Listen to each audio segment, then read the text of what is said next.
glory.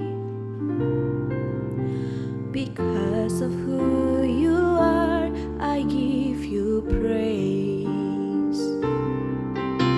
Because of who you are, I will lift my voice and sing, and I worship you because of who you are.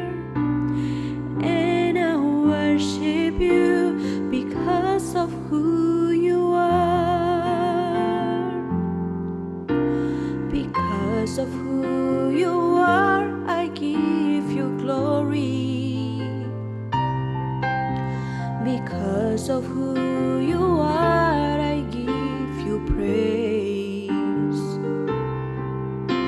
Because of who you are, I will lift my voice and sing, and I worship you because of who you are. And I worship you because of who you are. Jehovah Jireh, my provider. Jehovah Nissi, Lord, you reign in victory. Jehovah Shalom, my Prince of Peace, and I worship you because of who you are. Jehovah Jireh, my provider.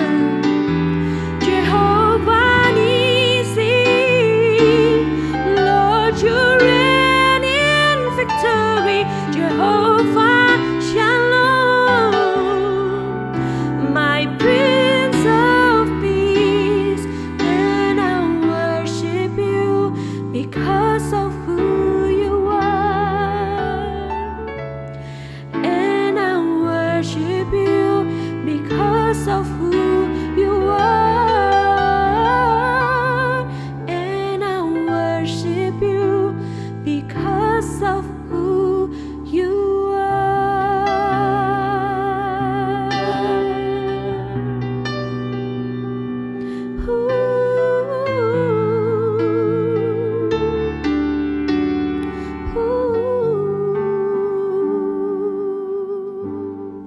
Shalom, apa kabar kita semua hari ini? Saya percaya kita semua tetap ada dalam keadaan baik, sehat selalu di dalam Tuhan, tetap semangat. Tuhan selalu menyertai dan memberkati kita sepanjang tahun yang baru ini. Saudara yang dikasihi Tuhan, sebelum kita diberkati lewat kebenaran firman Tuhan dan sebentar kita juga akan menerima perjamuan yang kudus. Mari kita tundukkan kepala kita satu dalam doa. Bapa kami yang di surga, terima kasih, kami mengucap syukur hari ini kami boleh kembali terhubung lewat YouTube GBI Rem Ciputra. Kami percaya Tuhan, lewat pelayanan hari ini kami akan diberkati.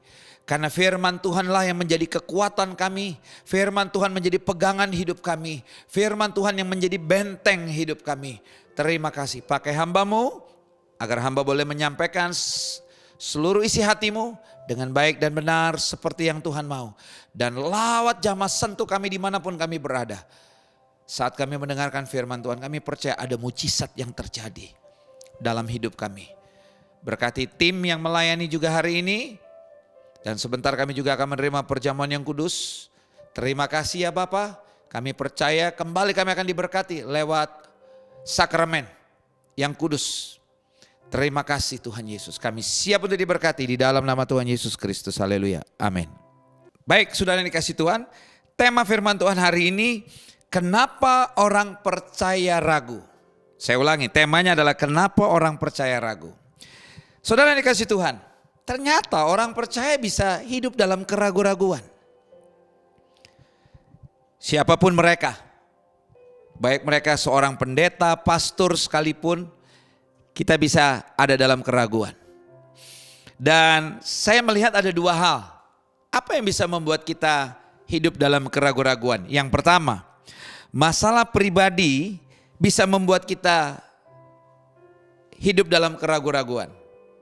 masalah-masalah yang datang terjadi dalam hidup kita, itu bisa membuat kita ragu. Contoh, kita kehilangan orang yang kita cintai. Kita kehilangan pasangan hidup kita. Kita bisa ragu terhadap Tuhan. Kenapa? Why? Kehilangan pekerjaan, sakit. Semua ini bisa membuat kita ada dalam keraguan. Kita bertanya mungkin, kenapa saya sudah melakukan hal yang benar tapi saya yang harus mengalami masalah? Kenapa saya harus mengalami kerugian? Kenapa saya harus di PHK? Saya sudah berdoa. Saya sudah lakukan yang terbaik. Saya setia beribadah kepada Tuhan. Kenapa Tuhan ambil pasangan hidup saya? Kenapa Tuhan harus ambil anak saya? Semua ini bisa membuat kita ada dalam keraguan. Itu yang pertama. Yang kedua, apa yang bisa membuat kita orang percaya ada dalam keraguan? Berita yang populer yang bisa mempengaruhi hidup kita. Yang bisa akhirnya membuat hidup kita ada dalam keraguan. Contoh, Omikron. Saudara, Bapak Presiden sudah mengatakan Omikron ini adalah jenis yang biasa seperti flu. Ya. Varian ini tidak seperti Delta. Tapi memang menyebar dengan cepat. Tapi untuk kita yang sudah vaksin dan sebagainya, kita tidak perlu takut. Dan jangan sampai Omikron menjadi alasan untuk kita tidak datang beribadah kepada Tuhan. Maksud saya ibadah tatap muka, saudara. Kalau kita work from home, from Monday till Friday, kita bekerja di rumah dari Senin sampai Jumat. Dan Sabtu Minggu kita tidak keluar kemana-mana, kita tidak ke mall, kita tidak pergi makan. Dan saudara memilih untuk melakukan ibadah online, buat saya it's fair, itu benar, adil. Tapi kalau saudara masih berani untuk bekerja dari Senin sampai Jumat, Sabtu saudara misalnya pergi makan dengan keluarga, kenapa Minggu saudara takut? Ibadah cuma 1,5 jam. Dan saya percaya semua gereja mengikuti protokol kesehatan yang disampaikan oleh pemerintah. Jangan sampai Omikron menjadi alasan untuk kita tidak datang beribadah kepada Tuhan. Ada orang bilang ya kalau Senin sampai Friday itu bicara untuk hidup, makan, bekerja untuk bisa beli makanan. Tapi ingat, tubuh ini terdiri dari tubuh, jiwa, dan roh. Roh kita juga perlu makan. Tapi kan ibadah online sama saja. Dengar baik-baik saudara. Ya, ibadah online juga baik. Tetapi buat saya, kalau saudara mau to be honest, saudara jujur dengan hati saudara, saudara jujur dengan diri saudara. Ibadah tatap muka jauh lebih, kalau bahasa saya, kita bisa lebih dapat. Kita bisa lebih merasakan hadirat Tuhan. Online bagus, saya setuju. Tapi kalau saya boleh kasih ilustrasi, waktu kita ibadah tatap muka seperti sebuah mobil. Kita isi bensinnya full tank. Kalau ibadah online seringkali gak full tank. Kenapa? Kadang-kadang kita bisa pause, kadang-kadang kita terganggu dengan segala sesuatu yang ada.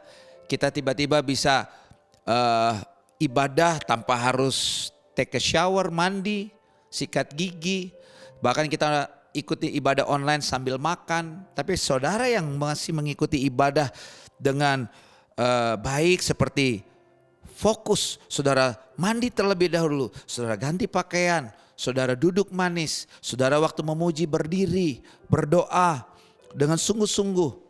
Puji Tuhan, amin. Tapi mostly kebanyakan kita itu lakukan di awal.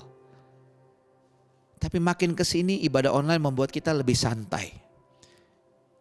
Ya, kita lebih santai beribadah. Ada sebagian mungkin lagi ibadah sambil duduk di sofa, kaki diangkat dan sebagainya. Ya, saya mau katakan janganlah Omikron juga dijadikan alasan untuk kita takut datang beribadah kepada Tuhan.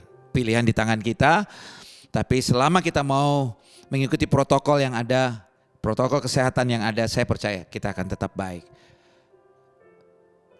Kita harus jangan tinggalkan ibadah-ibadah kita. Itu yang terpenting. Jangan tinggalkan ibadah-ibadah kita. Selagi masih bisa ibadah tatap muka, lakukan saudara. Tapi kalau pemerintah suruh tutup, kami akan taat. Sinode bilang gereja, GBI sementara harus tutup.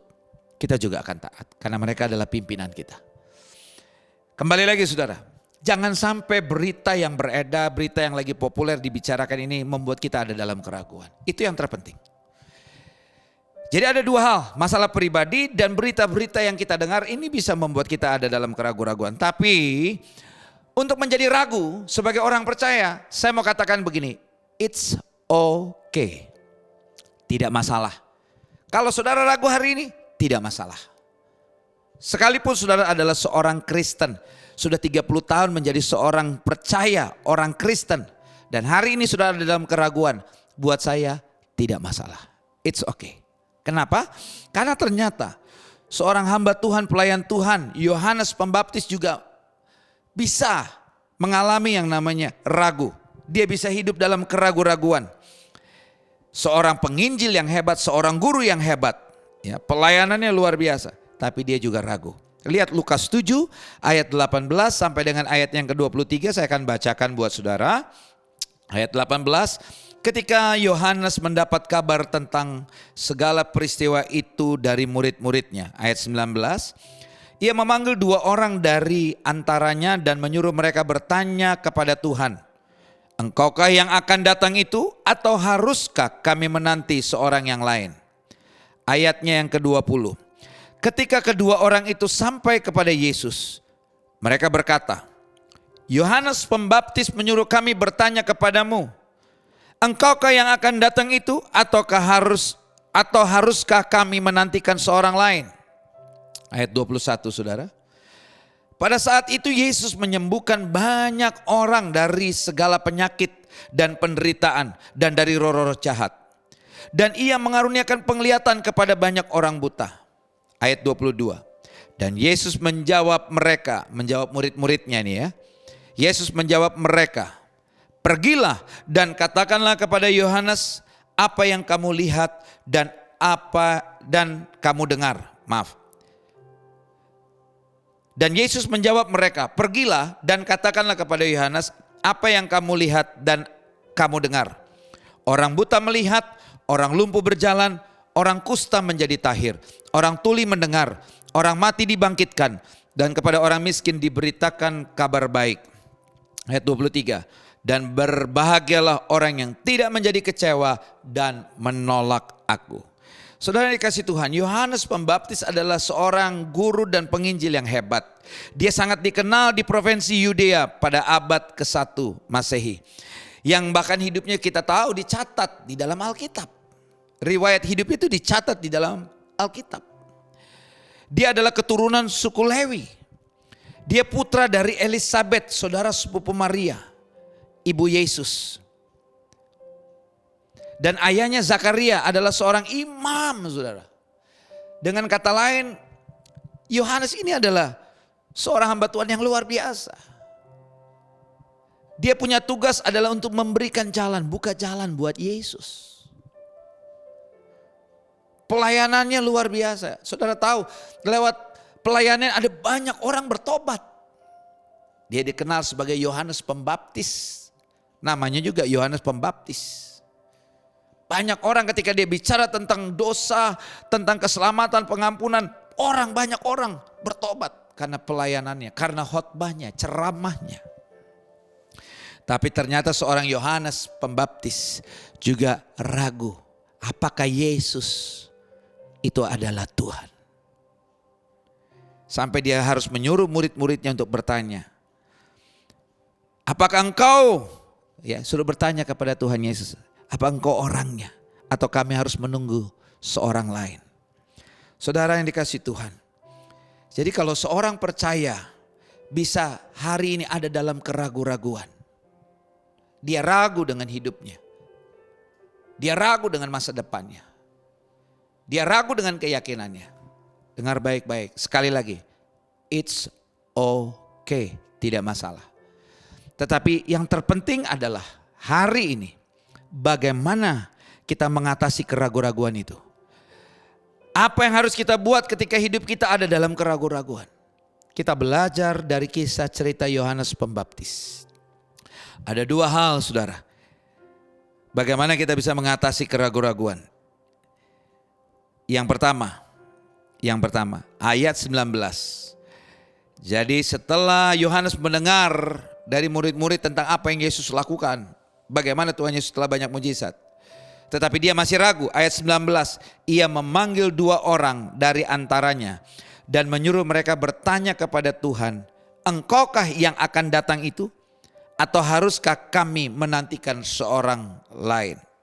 Saudara yang dikasihi Tuhan, yang pertama, bagaimana kita mengatasi keraguan? Yang pertama, mari kita mau banyak langsung bertanya kepada Tuhan. Bagaimana kita mengatasi keraguan ini? Langsung bertanya kepada Tuhan. Dengan kata lain, banyak berdoa. Apa yang membuat saudara ragu? Sampaikan kepada Tuhan lewat doa-doa saudara. Hei saudara, kita bukan sedang menyembah patung. Kita menyembah Allah yang hidup. Dia berbicara, dia hidup. Dia bisa berbicara kepada kita lewat peristiwa, lewat orang yang dekat dengan kita. Dia bisa bicara lewat bahkan orang yang kita tidak kenal. Saudara, dia Allah yang hidup. Apa yang membuat kita ada dalam keraguan-raguan? Hari ini sampaikan semuanya itu lewat doa saudara kepada dia. Mazmur 145 ayat 18 katakan Tuhan dekat pada setiap orang yang berseru kepadanya. Pada setiap orang yang berseru kepadanya dalam kesetiaan. Saudara setia. Setia berdoa, setia beribadah kepada dia. Berseru kepada dia. Lewat doa-doa kita bisa tanyakan semua tentang permasalahan kita, tentang persoalan masalah yang kita hadapi. Sampaikan kepada Tuhan lewat doa. Dia Allah yang hidup, dia akan menjawab. Dengar baik-baik saudara. Dia akan menjawab semua doa-doa saudara. Tolong katakan amin. Dia akan menjawab semua doa-doa kita. Sampaikan. Sampaikan. Dia Allah yang hidup. Tanyakan apa yang membuat saudara hari ini ragu. Tuhan kenapa begini, kenapa begitu? Berdoa. Nanti lihat. Dia Allah yang hidup. Dia akan berbicara kepada kita. Yang kedua saudara. Bagaimana kita mengatasi keraguan? Yang kedua, lihat ayatnya yang ke-22.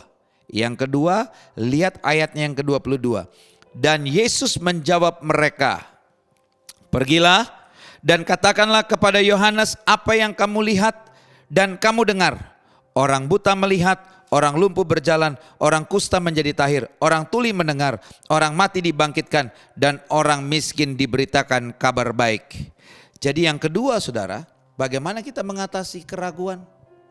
Yang pertama tadi, kita mau banyak bertanya kepada Tuhan. Yang kedua, ingat semua apa yang Tuhan pernah buat dalam hidup kita. Saya ulangi. Yang kedua, ingat semua apa yang Tuhan pernah buat dalam hidup kita. Saya yakin dan percaya Tuhan sudah banyak menolong kita. Bahkan tahun lalu, tahun 2021, menjadi tahun yang menakutkan. Tahun yang lebih buat saya, lebih seram dari tahun 2022. Kenapa? Covid di tahun 2021 itu variannya Delta. Mematikan. Tahun 2022 Omikron kecil. Biasa. Bapak Presiden juga bilang biasa. Yang penting kita tetap jaga kesehatan kita. Ya, ikuti protokol kesehatan yang ada. Tapi biasa. No worry, jangan khawatir. Saudara yang dikasihi Tuhan. Yang kedua, ingat semua apa yang Tuhan telah buat. Kalau Tuhan menyertai kita, Tuhan menolong kita sepanjang tahun 2021. Tahun 2022, Tuhan yang sama, Tuhan yang membela kita di tahun 2021, Tuhan yang memberkati kita di tahun 2021, Tuhan yang sama akan menolong, membela dan juga memberkati kita di tahun 2022. Ingat semua kebaikan Tuhan. Ingat apa yang Dia pernah lakukan buat kita. Itu cukup untuk menyelesaikan semua keraguan-raguan kita. Apa yang membuat kita ragu? Selama kita ingat kebaikan Tuhan, buat saya itu cukup. Karena apa? Saudara akan menjadi kuat, saudara akan memiliki keberanian, saudara akan mengalami yang namanya mujizat. Kenapa?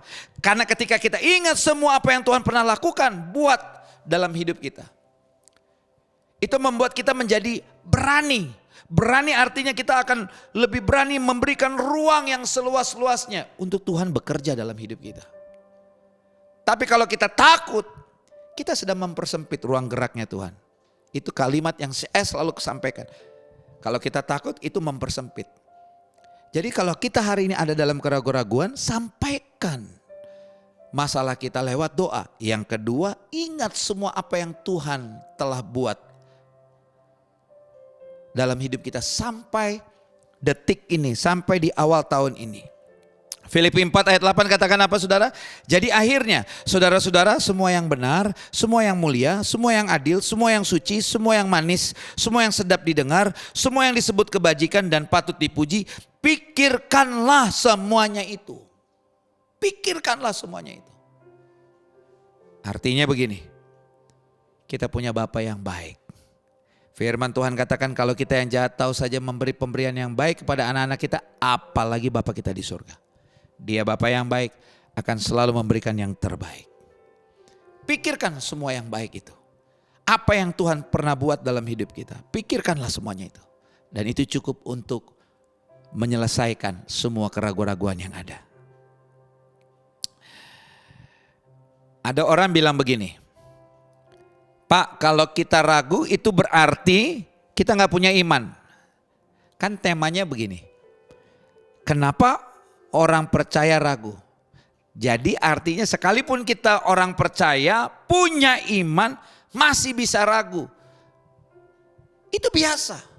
Karena keraguan-raguan itu membuktikan bahwa kita ini manusia yang memiliki keterbatasan, limitasi. Kita butuh Tuhan.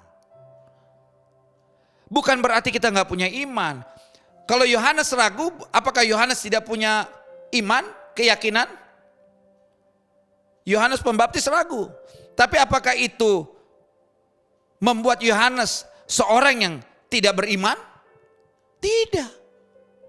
Justru dengar baik-baik saudara.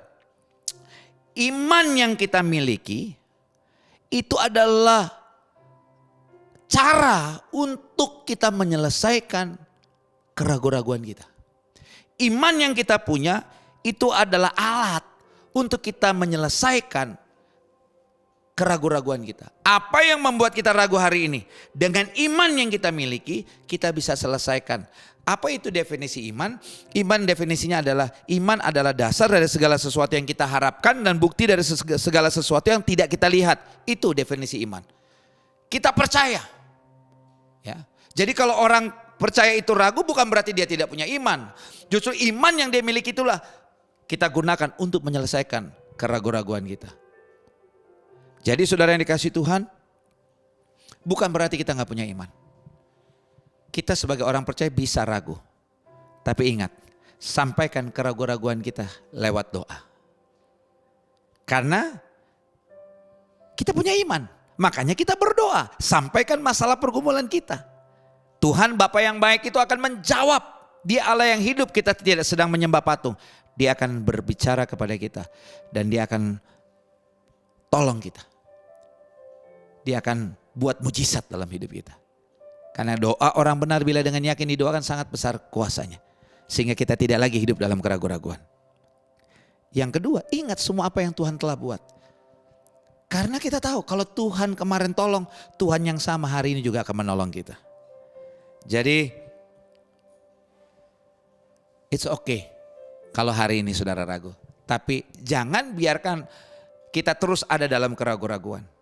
Kita selesaikan, semua masalah kita hari ini dengan kita banyak bertanya sama Tuhan. Dan yang kedua, kita ingat semua apa yang Tuhan telah buat. Saya tidak panjangkan firman Tuhan, tapi hari ini sampaikanlah masalah pergumulan kita kepada Tuhan lewat doa. Dan ingat, kita punya Tuhan yang tidak pernah berubah. Dulu, sekarang, sampai dengan selama-lamanya. Kalau kemarin kita ditolong, dibela, diberkati, Tuhan yang sama tahun ini juga akan menolong, membela, dan memberkati kita. Amin. Mari kita tundukkan kepala, kita berdoa terlebih dahulu untuk firman Tuhan. Bapa, terima kasih. Hari ini kembali kami diingatkan Tuhan bahwa kami harus banyak berdoa, bertanya sama Tuhan ketika kami ada dalam keraguan-raguan. Dan kami harus ingat segala sesuatu apa yang Tuhan pernah lakukan, apa yang Tuhan telah buat sepanjang tahun 2021. Tuhan telah banyak menolong dan membela kami, memberkati kami. Maka Tuhan yang sama juga akan banyak menolong, membela, bahkan memberkati kami di tahun yang baru ini, tahun 2022. Terima kasih Tuhan. Berkati kami semua yang ada di tempat ini dan juga seluruh jemaat Tuhan yang menyaksikan YouTube ini. Tuhan berkati dimanapun mereka berada. Tuhan lawat, Tuhan jamah. Dan ketika mereka berdoa untuk pergumulan mereka, ketika mereka ingat semua kebaikan Tuhan, maka sahamba percaya mujizat lepas mujizat terus terjadi. Bahkan di awal tahun ini ada banyak mujizat yang terjadi dalam kehidupan anak-anak Tuhan yang percaya. Kami tidak lagi hidup dalam keraguan-raguan, tapi kami terus melangkah bersama dengan Tuhan dan mengalami kemenangan lepas kemenangan. Terima kasih Bapa untuk firman-Mu. Dan tiba saatnya untuk kembali kami menerima tubuh dan darah Yesus. Kami percaya roti yang kami makan bukanlah roti biasa, tetapi itu adalah tubuh Yesus yang telah terpecah-pecah. Air anggur yang kami minum bukanlah air anggur biasa, tetapi dengan iman kami percaya itu adalah darah Yesus yang telah tertumpah di atas kayu salib pada 2000 tahun yang lalu. Dan ada kuasa di dalamnya. Kuasa yang memerdekakan kami, kuasa yang menyembuhkan, kuasa yang memulihkan, kuasa yang membangkitkan, kuasa yang melepaskan kami dari segala hal-hal yang tidak baik. Terima kasih Tuhan. Kami siap untuk menerima tubuh dan darah Yesus di dalam nama Tuhan Yesus Kristus. Haleluya. Amin. Baik, sudah dikasih Tuhan. Sudah bisa siapkan roti tawar, biskuit sebagai pengganti hosti. Sudah bisa siapkan sirup atau teh tawar sebagai pengganti air anggur. Mari kita angkat roti kita tinggi di atas kepala.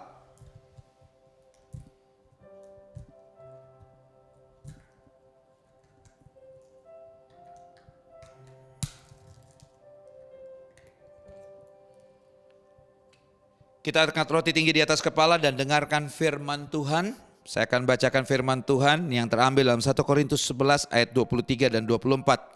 Sebab apa yang telah kuteruskan kepadamu telah kuterima dari Tuhan, yaitu bahwa Tuhan Yesus pada malam waktu ia diserahkan mengambil roti dan sesudah itu ia mengucap syukur atasnya.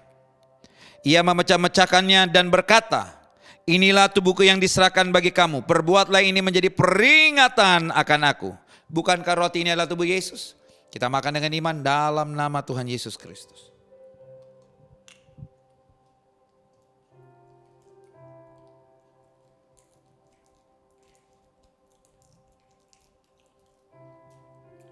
Kita angkat cawan tinggi di atas kepala saudara. Dengarkan firman Tuhan.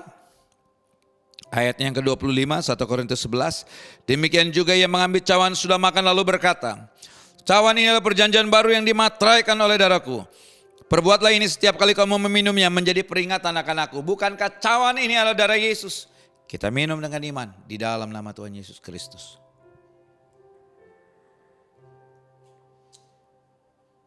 Haleluya. Terima kasih Tuhan, terima kasih.